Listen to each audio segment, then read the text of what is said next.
Hello, and welcome to the Windows Phone 8 Jumpstart. My name's Andy Wigley, and this is Rob Tiffany. I'm Rob Tiffany, an old friend of Andy's.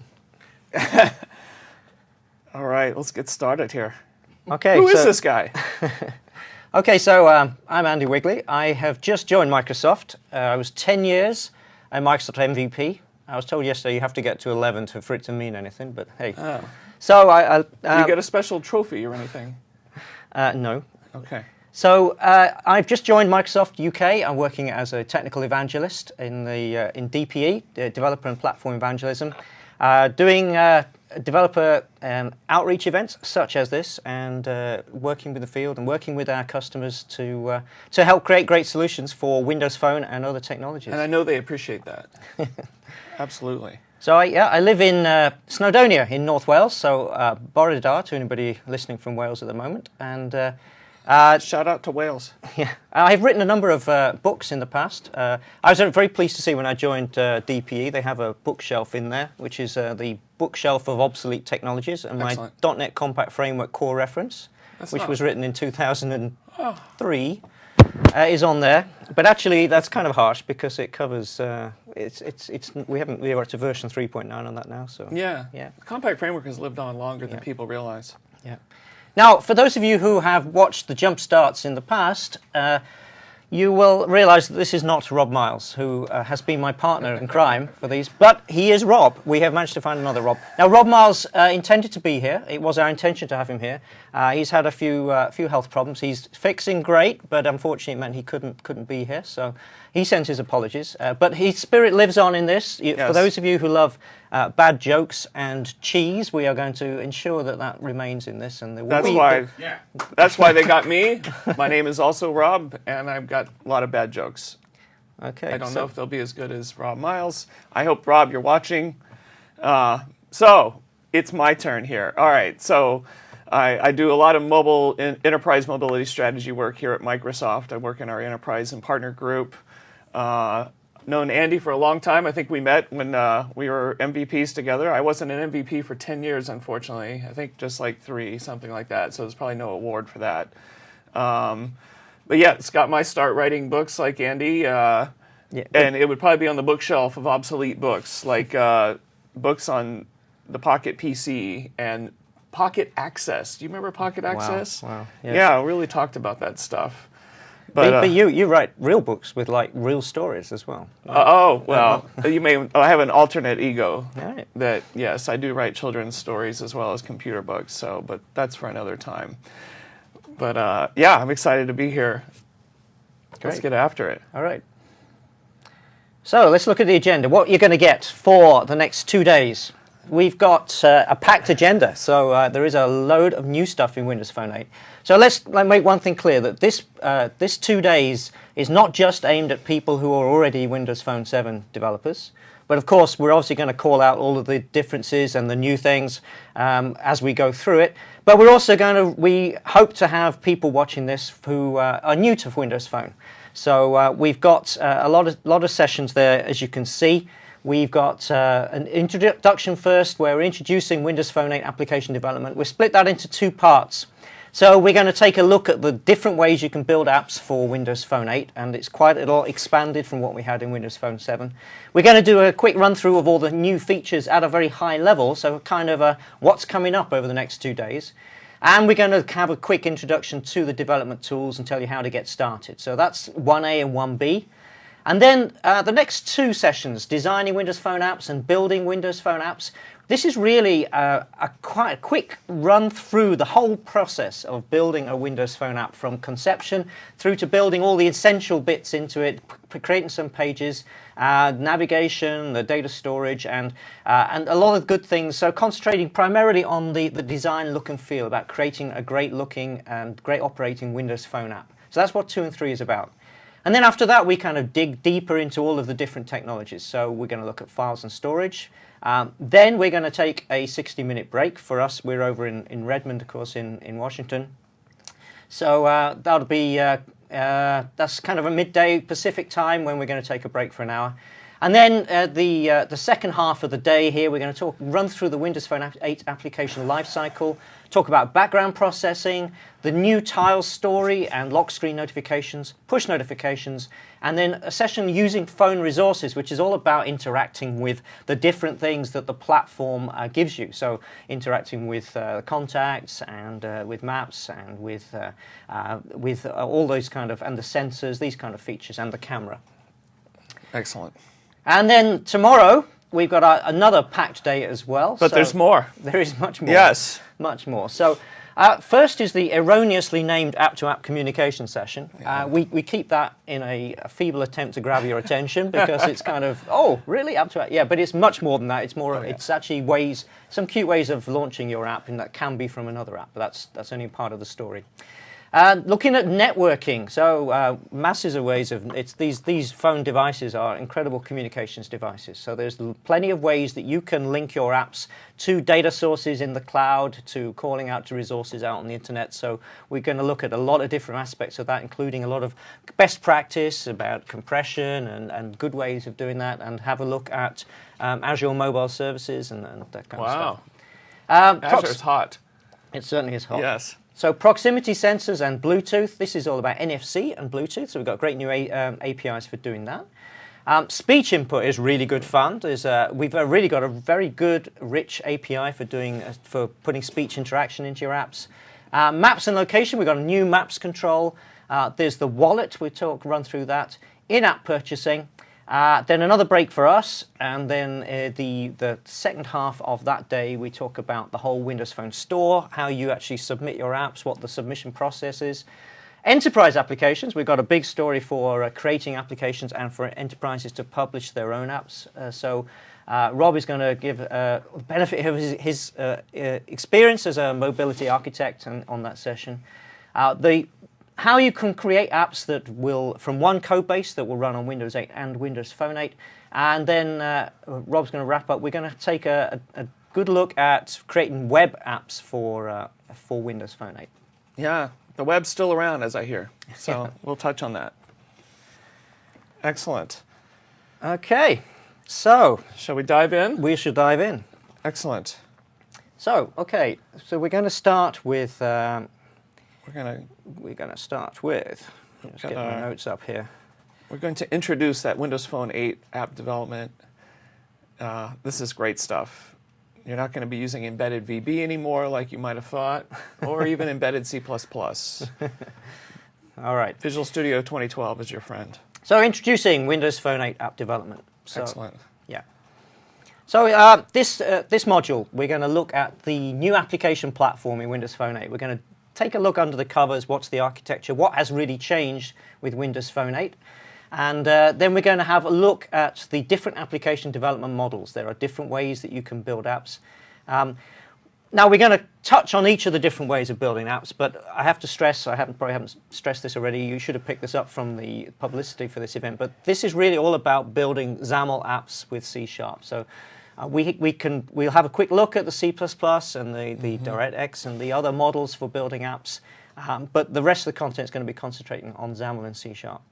We're going to look at the Windows Phone 8 version of the Windows runtime. We have a Windows Phone runtime, so what's that all about? Then how do you get started? We'll take a quick break, and then we're going to do this high-level run-through of all the new features that are in the product. We're going to look at the Windows Phone 7. How do Windows Phone 7 apps run on Windows Phone 8? What do you have to do to get that to happen? I'm just glad that they do. Not very much they do, yeah, yes. It's great. A good story there. Yeah. But we explain how that works and what you need to be aware of. And then finally an introduction to getting started and getting going, creating your first little Hello World apps and creating some of them tools. So that's going to take us through the first 1A and 1B. That's what we're looking at here. So the first thing to say, wow, is what we've got is killer hardware. So we have got some great looking new phones that come from our hardware partners.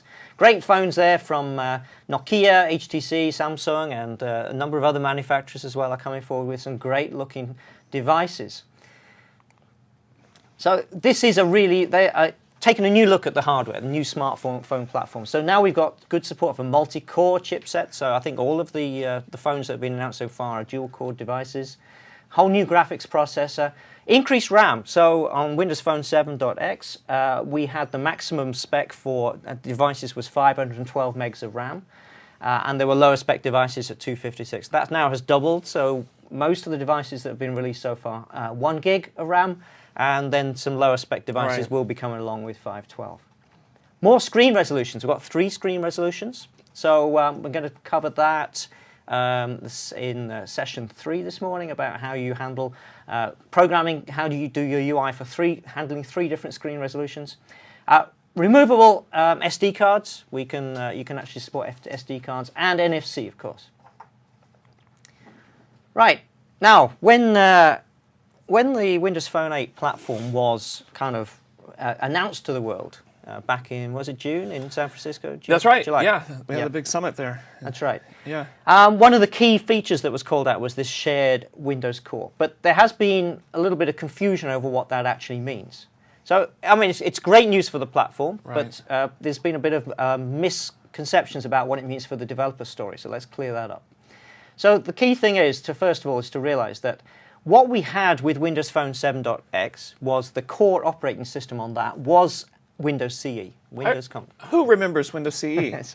It's still alive. It's still alive. It's still alive. It's our favorite real-time embedded operating system. That's right. And Windows CE has been around for a long time. It's a great operating system for small battery-powered handheld devices. It's still a great operating system. There's nothing wrong with it. But it was its own branch of the Windows family, and it's like I said, it's been the core operating system through all the Pocket PCs and Windows Mobile and up to Windows Phone 7.x. But there are a lot of advantages in actually combining the different Windows platforms. Absolutely. So actually what we've got now is the Windows Phone 8 platform has converged at a low level in the operating system level with big Windows, with Windows 8. So at its heart, we've got the Windows NT kernel is the same now in both. And a lot of the operating system modules are actually shared between Windows 8 and Windows Phone 8. So this has a number of advantages. Clearly, for the future of the platform, this is great foundations for future expansion and combining the developer story. You get so many things for free just using Windows 8. So shared core means that you've got the kernel, networking, graphics support, file system, multimedia, the same on both platforms now. So a lot of shared components in there. So all the benefits of the long history of these components in the big Windows operating system comes to Windows Phone as well. For hardware manufacturers, this is pretty appealing because now we've got exactly the same driver model for working with the hardware for both platforms. So they have some efficiencies there that they can take advantage of. And Windows Phone gets all the support. So multi-core has been a stalwart of big Windows support for a number of years. So we've got that long perfection of that model and the way it works comes to Windows Phone as well. And when you talk about multi-core, just the fact that we get real Windows, big Windows on the phone, you might imagine, it could be a huge engineering effort to figure out how to expand to more and more cores on a phone operating system when that's all you're targeting. Just imagine now that we have Windows 8, running on our platform, how much easier this gets. It means our time to market's faster. It's going to be so. I know it sounds crazy having maybe a 64-core phone, but it's not the crazy engineering effort that you might imagine it would be. Since we just get this for free, we get that same shared kernel. So it's good stuff for us. It's good stuff for our customers, no doubt about it. Sure. It's important to say, though, what it doesn't mean as well. Sure. So we're getting good convergence on the hardware level and the operating system level. From the developer APIs, sure, we're getting a lot of convergence, and that's going to improve. But we're kind of not there yet, if you like. So with Windows Phone 8, we have got complete support for the way we've been building stuff on Windows Phone 7.x. All of that, so you can carry on, still just creating apps just the same way you always have done. So that's good for me because I haven't learned any of that new stuff yet, which is why you have me here today. Indeed. Yeah, great. Excellent. Thanks. You make me feel comfortable. I'm here to make you feel better. Yeah. Yeah, so we'll be calling out all the features that have typically a lot of the new stuff that's come out, NFC, some of the sensors, and we've got networking APIs. New stuff that has been added into Windows Phone 8 has been borrowed, if you like, or is common with what we've got on Windows 8. So you'll see a lot of commonality. Other stuff, there is some changes. So we have got a session tomorrow where we're going to dig down into what the differences really are. But like I say, we'll be calling it out as we go along. Absolutely. All right. Now then, let's dig down into what we've got from a dev point of view.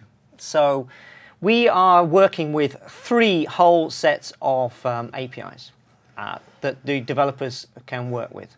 So we've got essentially managed application development at a high level, managed application development using Windows Phone 7.1, Windows Phone 8, using .NET and Windows Phone Runtime APIs. So you can carry, we've got absolute complete support for the Windows Phone 7.1 APIs. So you could carry on creating apps just the same way we've always done. That is supported. We've also got, by the same score, so Windows Phone 7.1 apps run unchanged on Windows Phone 8. So you can still carry on creating games developed using the XNA framework. So this is a managed framework. We'll have a look at this in a minute. So you can carry on doing that just the same. But you are going to, if you go for that model, obviously you can't use any of the new Windows Phone 8. Right, right. But it definitely shows our commitment to our existing developer base. Yeah. And all those, I think we're over 120,000 apps in our store today. And so all those are going to work. Now, if you create a new Windows Phone 8 XAML-based app, or indeed if you take a Windows Phone 7.1 XAML-based app and then upgrade it in Visual Studio, which is just a right-click upgrade to 8, then you can expand the APIs that you can address, include some of the new stuff that's been added onto the .NET API set, and also the Windows Phone Runtime APIs. Right. So again, we'll dig down to those in a short while. There's also a C++ story with Direct 3D graphics. So if you do, you can do a pure Direct 3D app. We'll look at that in a moment, which is just C++. But you can also combine. You can have a kind of hybrid app where you can have most of your UIs created with XAML, but you can also incorporate some Direct 3D graphics into that. So there's a kind of hybrid model for that. Very cool. You can obviously do a pure native C++ DirectX Direct 3D application, and that is targeted for the games development community. Right. Good stuff. Now, there's also strong this native development runs right through all of these development models. So if you've got a Windows Phone 8 XAML-based app, either the pure XAML or the hybrid XAML and Direct 3D, you can also call out to native libraries and incorporate native code into all of these application models.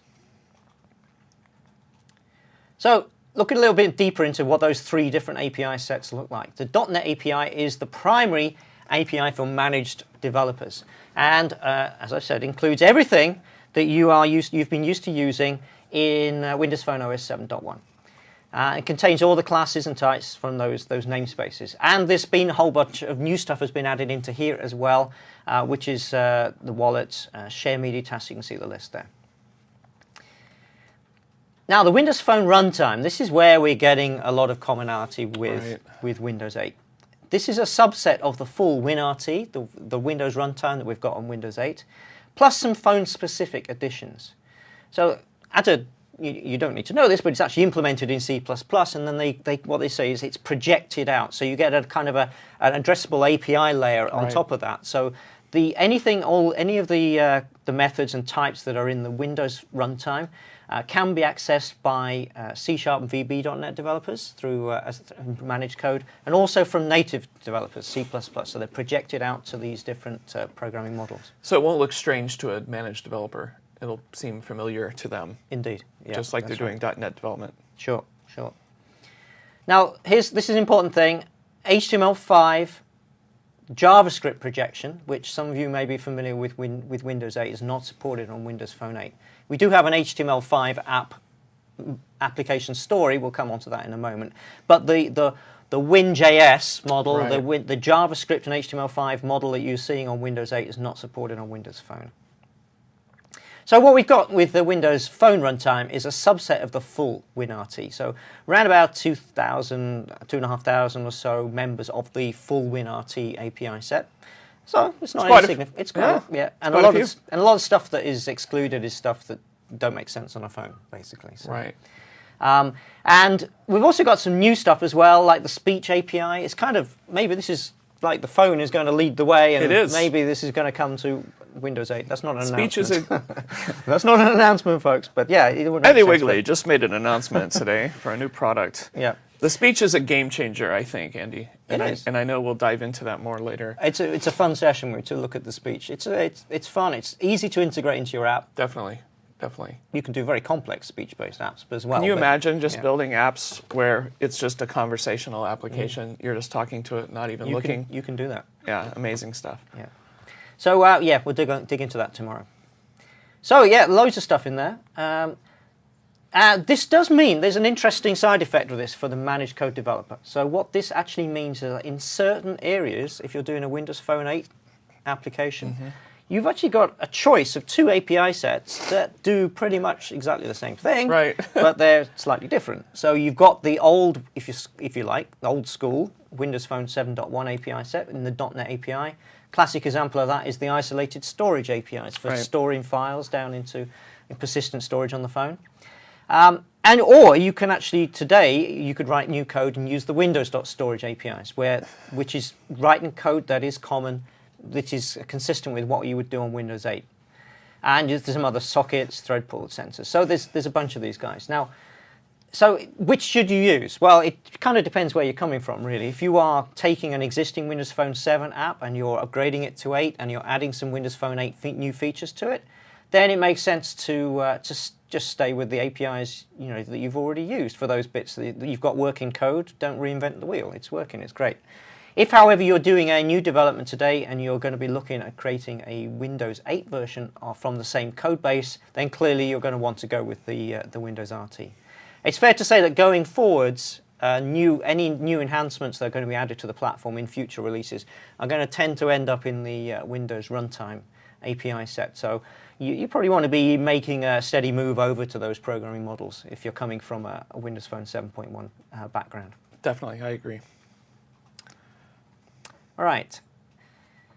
So next, finally, we got the native API. So we've got a subset of Win32 and COM APIs.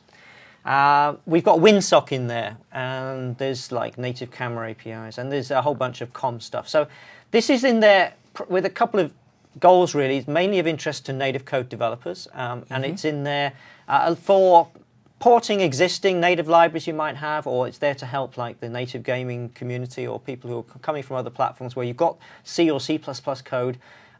This is a route to you to be able to port those more easily onto the Windows Phone platform.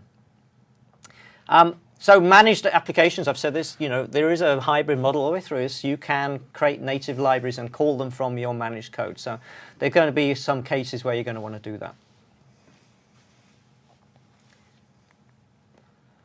All right, so that's the API sets. Excellent. Let's take a look now at a pretty high level, at just some of the different apps that we can now create. Good idea. So this is the main topic of this course, XAML UI with managed code. So if you're a Windows Phone 7, your app developer, you may be wondering what's happened to Silverlight. Where's this Silverlight term gone? It's kind of just been deprecated, if you like. Silverlight is a thing that grew out of a browser plugin for rich internet applications. So it started life as a completely browser resident on the desktop. WPFE. WPFE was its code name. Yeah, that's right. So and it was there, and it was also cross-platform. So the idea was many years ago that this would be a great way of creating rich internet applications resident in the browser. And then it came out of the browser, so you could actually install those Silverlight applications onto your desktop. And then Windows Phone 7 came along, and they kind of took that out of browser model and made it the primary app development model for Windows Phone 7 apps. And there was no actually in-browser model at all on Windows Phone 7. Right, absolutely. But it's kind of it's kind of gone away from and the whole thing of browser plugins is kind of losing credence really in the industry. So no, you're right. It has been trailing off. Yeah. So we've sort of taken a step back from the Silverlight term, and now we just talk about XAML-based applications. But the key thing here is that it's kind of the same that you always used to know. So XAML in Windows Phone 8 is the same XAML that you're used to working with if you're coming from Phone 7.1. So your logic is written using C# Visual Basic.NET, and you're accessing the .NET APIs and the Windows Phone runtime. Right, so if we're going to switch over to the demo machine, this is Visual Studio 2012. We'll talk about the different flavors of that coming up. But we've got, so I'm going to create myself a new project here, and this is the ultimate. Here's the Windows Phone category. So we see we've got a whole bunch of new project templates that we can choose from: Windows Phone app, data-bound app, class library, panorama, pivot, and different flavors of these. So I'm just going to create me a create me a panorama app. And you get a drop down. Okay, you know, which phone version do you want to support? So in Visual Studio 2012, you can create apps for Windows Phone OS 7.1. You can carry on doing apps for that platform. And of course, there's going to be a lot of phones out in the market that are still running 7.1 certainly for a long time to come. So that still makes a lot of sense. For the new phones only, then you select Windows Phone OS 8.0. And you create a starter project from the project template, and this is a fully functioning application that has everything you need to get started with this particular style of application. So those templates are different styles of starter app. So let's just hide this. This is XAML, this XML that you see here, Solution Explorer if you're not used to Visual Studio. And there's our design surface. Let me just shrink that down a bit so you can see a bit better. And this is this panorama, if you're not used to this, is one of the classical UI models that we have for Windows Phone. So Windows Phone is quite innovative compared to other smartphone platforms, the way it makes use of the sort of limited screen space. And I'm going to run this on the phone emulator, this panorama app, and you'll see what I mean by the innovative approach to handling. So I hope you saw there, depending on how fast your internet link, I hope you saw the nice and buttery smooth animation. Very buttery, yes. So this is, you'll see that a panorama app is structured into sort of islands of information. So I can swipe across to the right, and we see, and you can see actually just bleeding onto the canvas at the side there, you can see a hint that there is more to see as well. And it actually is circular, so there's actually 3 islands of information, and as you can see, in a panorama, they don't have to be bounded by the frame of the page. This third item is actually wider than the physical screen. But you think of the screen then becomes like a window frame looking onto a bigger canvas behind, and it becomes very natural for the user to swipe from side to side with their finger to see more of the content. So when you get to item 3, then we're back to first item and second item. So this is one of the nice models, and you get a 3D effect. The background actually moves at a different speed as you're navigating across compared to the foreground data. So is that nice. Is that a parallax? Parallax, that's what it is. Yeah. It's definitely something you don't see on any other mobile platform. No. So the anatomy of this, like I said, there's your design surface. This is XAML. This is an XML application markup language, which is how you define your UI. And over the right, we've got the Solution Explorer for exploring the different files that make up this solution. All right, let's switch back to the slides.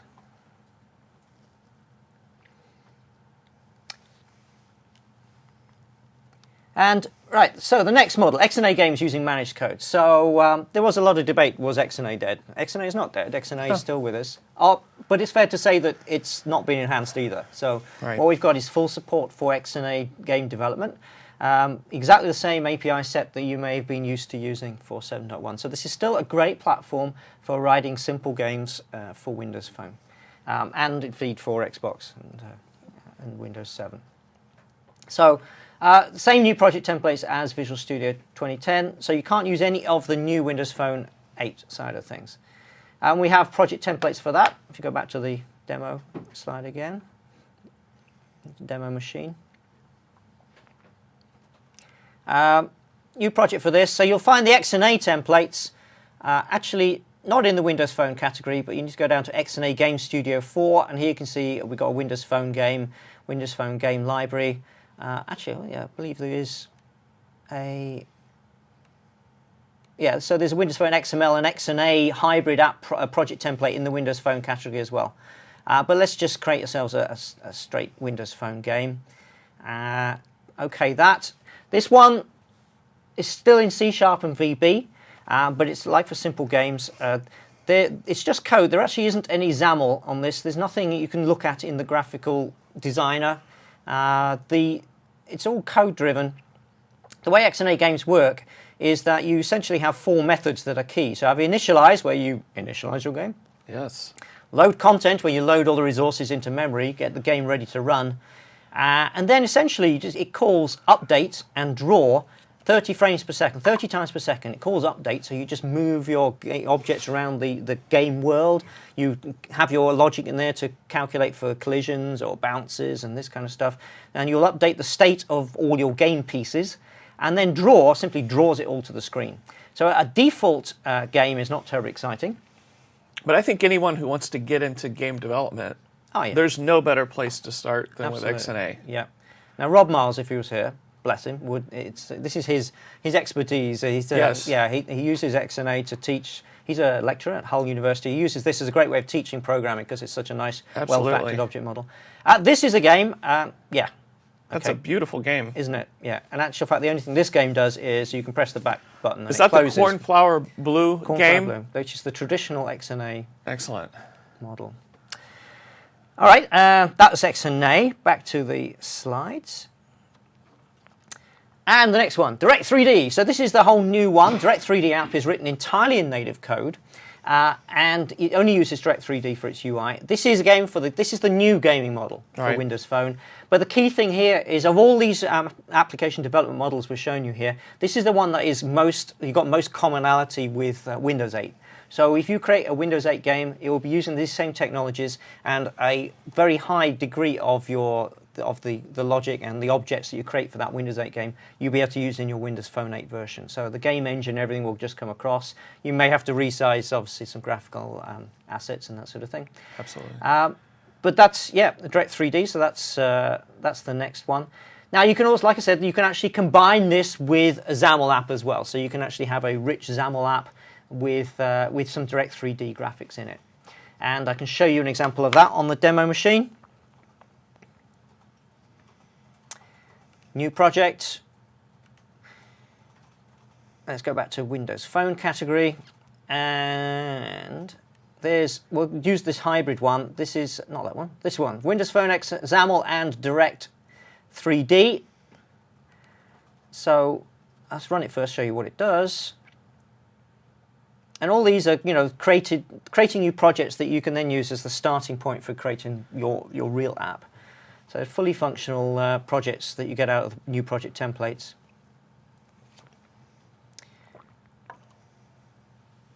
And it's still creating that project, taking a little while. Because whenever you've got C++ code in there, Visual Studio seems to have to do a bit more work to get the thing. Definitely. Get the thing going. But you definitely have the requisite 3D cube. We have the 3D. You have to have that. Is that a requisite? It is. Okay. It is. Just to let people know that's what we're doing. You know. See at the bottom we got parsing included files. This is it has a bit more work to do with C++. Right. Nothing says Direct3D like the rotating cube. Right. Okay. All right. It's finally loaded. Let's run it. Here's the emulator come up again, and there we go. Oh, there it is. Ooh. Wow. Isn't that lovely? Gorgeous. If we could we bask in this for a moment? This is just great. admire that. All right. Okay, bored of that. Okay, and carry on now. Yeah. So just to look at if you look at the Solution Explorer on the right here, sure, we've got a XAML page here. That's what we're looking at here. But actual fact, this has got if we look actually into the XAML, it's got an element in here called a drawing surface. So this is a XAML element, which is a drawing surface into which you can draw 3D graphics.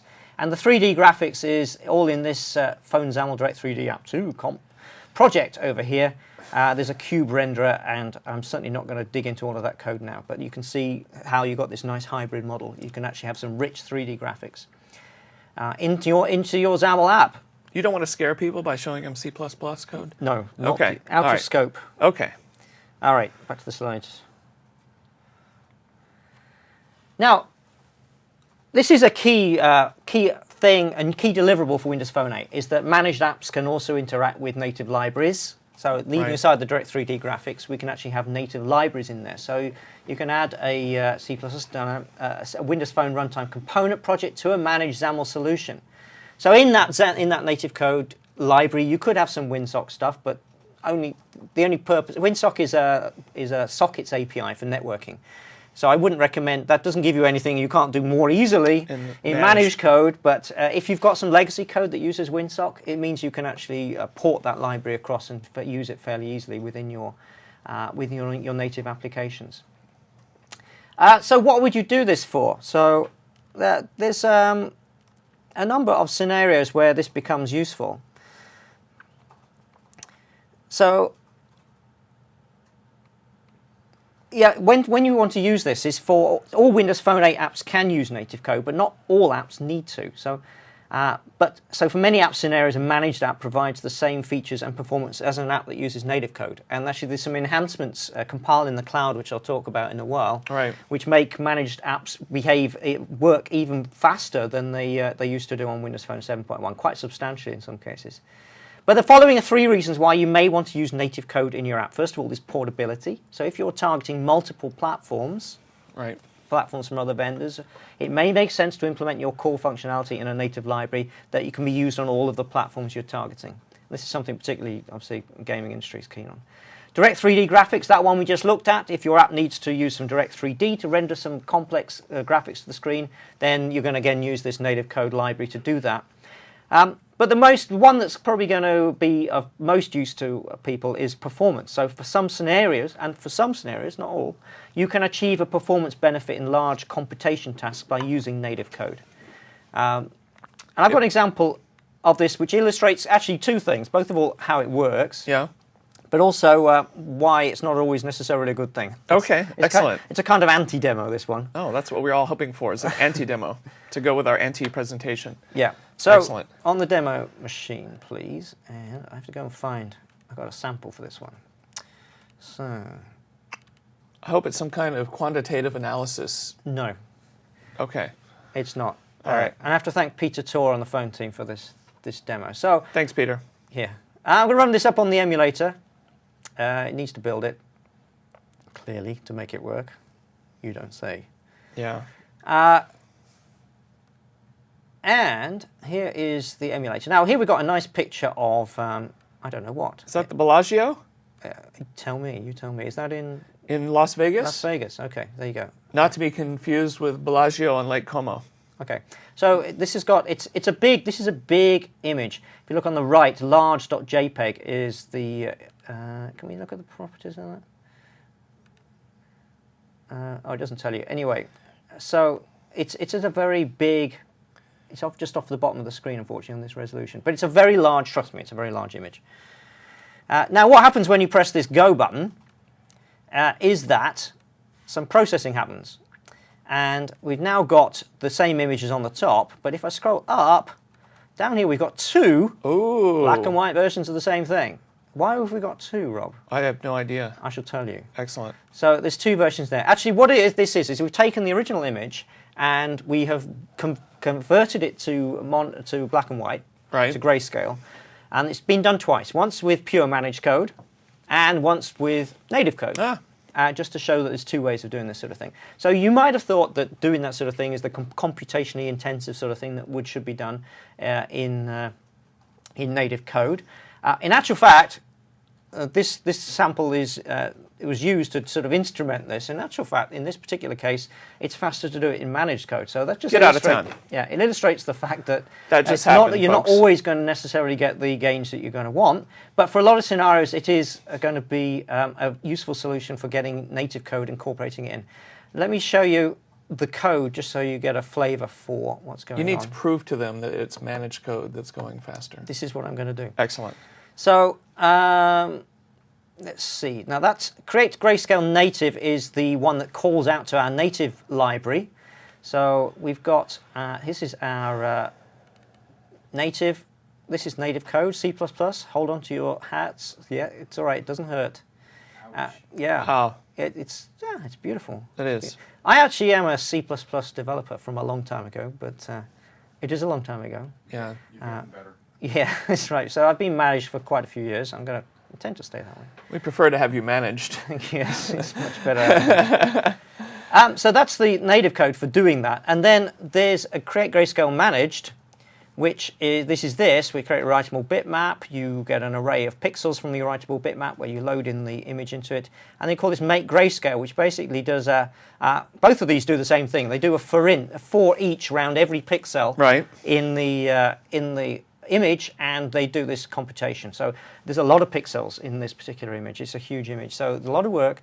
And this processing just shifts the alpha, the RGB, so we end up with a monochrome image. Okay. But yeah, the interesting thing, because when you shift, you have to shift all that data across the managed native library. Right. There is some overheads for that. So this is why this particular example actually is quicker to do it in managed code. That's good to know. Yeah, but if you've got something that's a bit more intensive image processing, something a bit more significant than simply doing a grayscale, then you are going to see performance enhancement by shifting that off into native code. Like maybe if you needed to do some kind of quantitative stuff where you're maybe taking weather analysis for the last 50 years and then you need to project forward curves to figure out how much heating oil is going to cost. You might want to do that in C++. Took the words out of my mouth. Yeah, or use a supercomputer while you're at it. Or all right. Shift it to the cloud. Or shift it to the cloud. Excellent. Okay.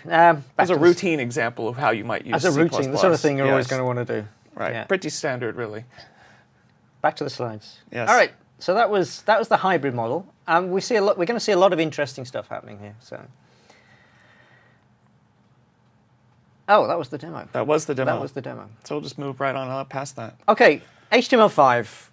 So I've already said, this is the key thing, that Win.js projection model that we have, the Windows 8 style HTML5 JavaScript app development, is not supported on Windows Phone 8. But what we do have is Internet Explorer 10. And this is one of those components. This is another thing that kind of where we get the benefits of the combining of the platforms. Yes. So the Internet Explorer 10 has a very high percentage of the code in the Windows Phone version is identical to the desktop browser. So we've got a really great new JavaScript processing engine, which is 4 times faster than we had on Windows Phone 7. Chakra. Yeah, is that what it's called? Yeah. Yes. So Rob here's the web guy on this team. So yeah. Great support for HTML5, so we've got twice the feature support compared to what we had on the previous version. So we've got a really capable browser on the phone, and we can make use of that in apps, sort of where you've got a native shell hosting a web browser control. And even though we use the term hybrid app loosely about other things, many of you out in the mobile development world will know the true hybrid app actually is. You see a lot of them out there. Is basically absolutely when you take a native app and put a browser control, and then that browser can communicate with the platform and vice versa. That's when you want to leverage your HTML and JavaScript skills, but you still want to get it into the store, versus just reaching out to a URL to go to a website. And obviously, aside from getting it into a store where people can discover it that way, building these hybrid apps, like Andy will show you here, also allows you, if there's something in HTML5 that you cannot do, that only native code can do, but maybe you've got a lot of high skill set around HTML, this hybrid app will let you communicate with the platform natively. And so your JavaScript on the page could call a C# function, for instance, or a VB function that's in native code that will allow you to access to the platform, maybe like the accelerometer or something like that that HTML5 doesn't support. And then vice versa. The platform can call up into a JavaScript function and pass information back to the page. And so it's a great scenario if you have that HTML5 skill set. Sure. Yeah. And if we go to the demo machine, we'll just show you what you get from the project templates. So we have even got a Windows Phone HTML5 app project template in here. This is not super exciting, it has to be said, but it's got some HTML content in it, which, when it finishes loading, there we go. It's got an index.html page. That's it, HTML. So there's nothing specifically HTML5 about this sample, but it is a starting block. And nor does this show the interop between managed code and native, but that definitely is the way to, as Rob says, to call out to stuff that you can't do in HTML5. What does that look like? Well, spookily, it looks rather like a regular Wow. native, regular XAML app. That's spooky. It is spooky. But this is HTML. This is HTML being shown in a web browser control. So that model is there for you, and there's a lot of interest in developing for that, because clearly, if you're developing a lot of your content in HTML5, you've got a degree of portability with other platforms. So this Absolutely. is Okay. So that was that model. Okay. So back to the slides. So finally, in this part of this first session, what about existing Windows Phone 7.x apps? What's the story with this? How do those run on? What's the problems, if there are any, with running those on Windows Phone 8? So the good news is, in general, if you have any apps that you have written for 7.1, you can take that compiled output, that ZAP file. It will install straight onto Windows Phone 8. So how many do we have? 120, probably more than that. 130,000 apps at the present. About 300 apps per day. Yeah, it's growing at 300 per day, so it's growing fast.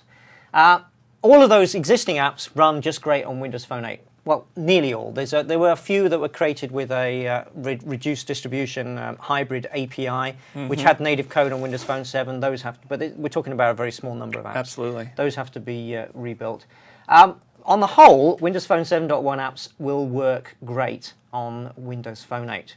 Now, there's a difference. There's something you have to be aware of if you just ship your ready compiled Windows Phone 7 app and run it on Windows Phone 8, or whether you can upgrade it to Windows 8. And let me explain what we're talking about here.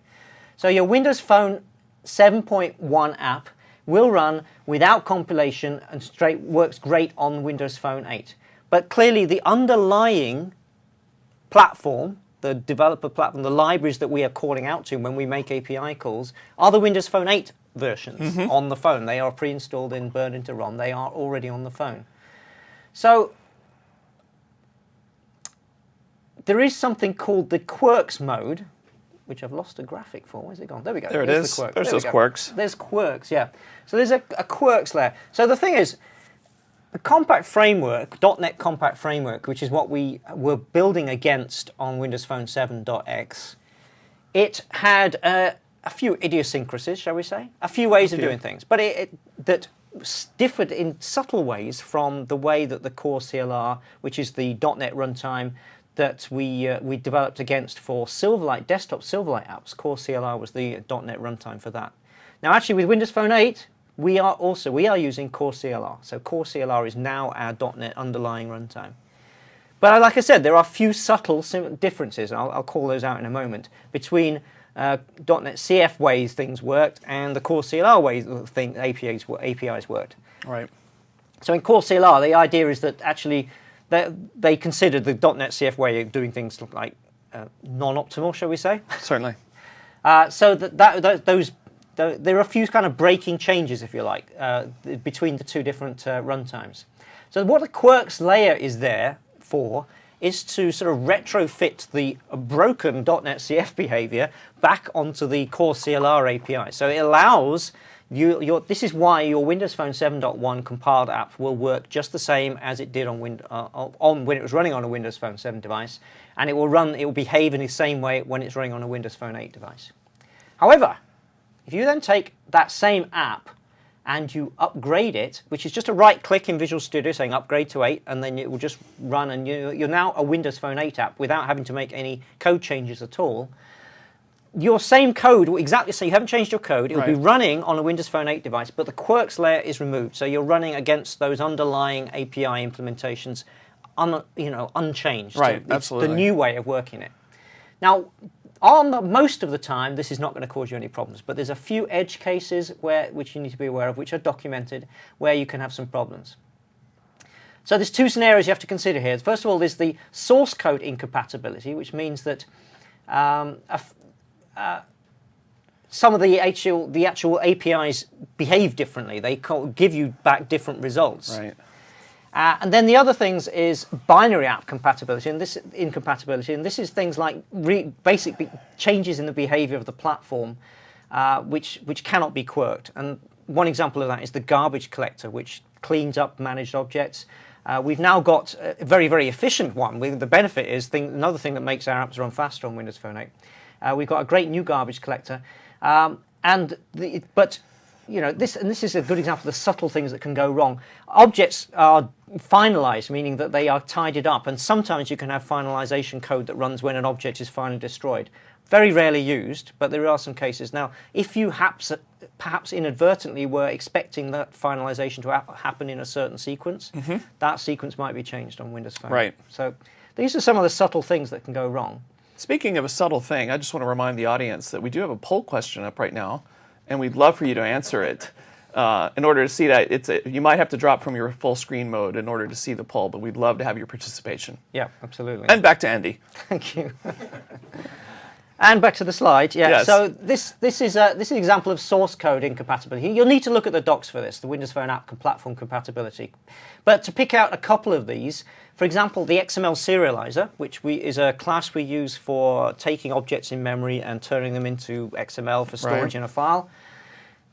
In Windows Phone OS 7.1, in .NET Compact Framework mode, if you like, you didn't need to have a default constructor. So a constructor is one where you don't take any arguments. So you didn't need to provide one of those. Whereas if that exact same code, you try and run it when you are running in Windows Phone 8 mode, then you'll get an exception because you have to have a default constructor. So you can see this is pretty subtle stuff. Mutex classes, names cannot include a / character on Windows Phone 8, whereas running in Quirks mode, that is allowed. Right. So, you know, it's hardly going to affect very many people. But if you do, when you upgrade an app to 8 and you start seeing some slightly strange behaviors like that, then have a look at this documentation, because you may be hitting one of these quirks incident things. Okay, so binary app incompatibility. This is all about the differences in the platform. So background file transfers, for example, you know, we now have an upgraded limit. You can actually have 25 file transfers going on rather than 5. Now maybe your code assumed that you were going to get an exception when you try and queued up a 6th. So this is kind of, you know, but it's not going to happen now. So if you're looking for that, then you're going to 25 is a lot. It is a lot. It is a lot. Access to private nested classes. So it's all pretty subtle stuff, but just to raise that for your attention. You know, Andy, we're getting a lot of questions about Win.js coming in. And I know we kind of talked about it briefly, about how you're going to do HTML5 on our platform. But just to reiterate, on the Windows Phone platform, on Windows Phone 8, we don't have Win.js like you might have if you're doing native development for big Windows, Windows RT. And so when we talk about HTML5 and JavaScript, it's definitely in the context of that hybrid application where you have the app with a browser control to build those style of apps.